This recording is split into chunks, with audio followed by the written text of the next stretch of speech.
bose bapfuye, hapfuye umuntu.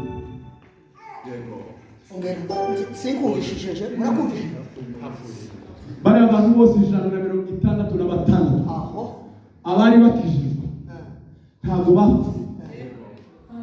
Nta muntu ushobora kwica ubugingo bwa Minyati, bishoboka bageze ku isoko. abari bamuzi directi every pastor ngo wimaze kuragira ngo hari uwo kwica ubugingo bw'uyu mugabo cyangwa uyu mugabo wamweye ku isoko.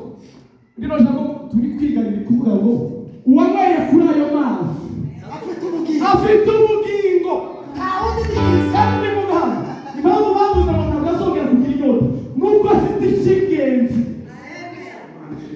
Ukimpata yeye umepata vyote.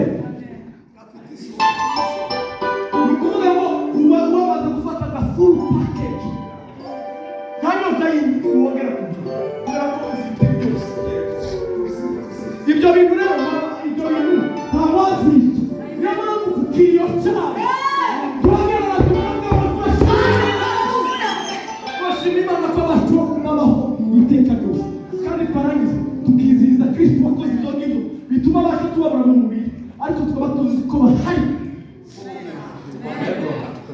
Uko Yesu yaravuze ngo ni jewe gupfa no kuzuka, arangije aduha urugero rwiza, arapfa arazuka, arapfa ngo bandizere basogera. Haleluya, amen. Ndio maana leo tunashangilia tuvuga ngo atura nyuma y'ibihe arukwitangirira